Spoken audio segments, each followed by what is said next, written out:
இப்போ அந்த அர்ஜ் அந்த கடுப்புல டெக்ஸ்ட் பண்ணிக்கிட்டு காரை ஓட்டும் போது கார் ஆக்சிடென்ட் ஆயிடுது. அதனால அவன் கோமாவுக்கு போயிடுறான்.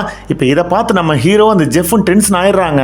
அவன் என்னைக்கு எந்திரிச்சு மனசு மாதிரி நம்ம ஜெஃப் அந்த பழைய லைஃப்க்கு போறது, அதுவும் இல்லாம அப்படி அவர் பழைய லைஃப்க்கு போனாதான் நம்ம ஹீரோவும் பழையபடி விங்ஸ் வச்ச ஏஞ்சலா மாற முடியும். இப்போ இதெல்லாம் தெரிஞ்ச நம்ம ஹீரோட பாஸ் மார்த்த நம்ம ஹீரோ இன்னும் பனிஷ் பண்ணி ஒரு மனுஷனா மாத்தி விட்டுறாங்க. பார்த்தா மனுஷனா மாறின உடனே நம்ம ஆளுக்கு பசிக்க ஆரம்பிக்குது. இப்ப ஜெஃப் அவரை கூட்டிட்டு போய் சாப்பாடு வாங்கி தராரு. இப்ப 2 பேரும் சேர்ந்து வேலை தேட நம்ம ஹீரோ ஒரு ரெஸ்டாரண்ட்ல பாத்திரம் கழுவுற வேலைக்கு போறாரு.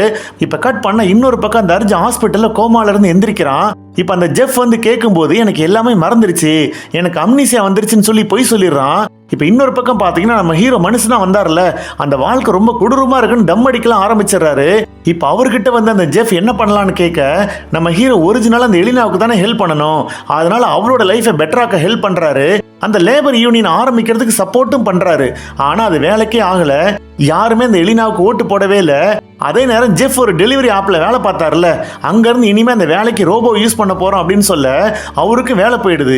இப்ப கையில காசு இல்ல, அதனால தன்னோட வீட்டுல போய் காஸ்ட்லியான வாட்ச் திருடலான்னு பிளான் போடுறாரு. ஏன்னா அந்த லாக்கரோட பாஸ்வேர்டு இன்னும் மாறவே இல்லை.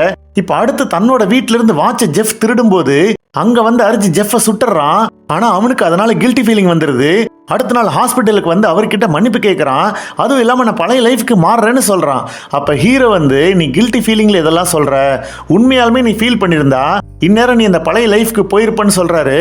இப்ப அவன் உண்மையாலுமே அந்த பழைய லைஃப் தான் ஒர்த் அப்படிங்கிற மாதிரி ஃபீல் பண்ணணும். அது எப்ப நடக்கும்னு 3 பேத்துக்குமே தெரியல. இப்ப அந்த அர்ஜ் அவங்க கிட்ட நீங்களும் இந்த வீட்லயே தங்குங்கன்னு சொல்றான். அப்ப ஹீரோட பாஸ் அவனை செக் பண்ண வர்றப்ப அவங்க கிட்ட ஹீரோ நல்லா இருக்கிறவங்க லைஃப்க்கு நான் எப்படி நம்பிக்கை கொடுக்க முடியும் அப்படின்னு எனக்கு தெரியலன்னு சொல்றான். அதுக்கு அவங்க வாழ்க்கை மேல நம்பிக்கை இழந்தவங்களுக்கு ஏஞ்சல் தேவையில்ல, அவங்களுக்கு பக்கபலமா இன்னொரு மனுஷன் தான் இருக்கணும் அப்படின்னு சொல்லிட்டு போறாங்க. அடுத்து அவங்க 3 பேரும் சாப்பிட போகும்போது அங்க அந்த அர்ஜ் எலினாவை பாக்குறான். அவ மறுபடியும் யூனியன் ஆரம்பிக்கிறதுக்காக வேலை பார்க்க போறேன்னு சொல்றா. அப்ப நம்ம ஹீரோ ரொம்ப ஃபீல் பண்ணி நம்மளால இந்த ஏஞ்சல் வேலையை கூட பார்க்க முடியல அப்படின்னு சொல்லி தனியா வந்து உட்காரும் போது அந்த அர்ஜு அங்க வர்றான். அவன் நம்ம ஹீரோ கிட்ட அவனோட ஃப்ரெண்ட்ஸ் எல்லாருமே ரிச்சா இருக்கிறதுனால உண்மையான ஃப்ரெண்ட்ஷிப்போட யாரும் இல்லை அப்படிங்கிற மாதிரி சொல்றான். அதுவும் இல்லாம நமக்கு கிடைக்கிற லைஃப் தான் சூப்பரான ஒண்ணு அப்படிங்கிற மாதிரி ரியலைஸ் பண்ணி பேசுறான். அதாவது உண்மையாலுமே பழைய லைஃப் தான் ஒர்த் அப்படிங்கிற மாதிரி ஃபீல் பண்றான். அதை புரிஞ்சுக்கிட்ட நம்ம ஹீரோ அவனை டச் பண்ண அந்த அர்ஜ் அவனோட காரை டோ பண்ணாங்கல்ல அந்த டைமுக்கு போயிடுறான். அதே நேரம் பாத்தீங்கன்னா ஜெஃப் ஒரு பணக்காரனா எந்திரிக்கிறான்.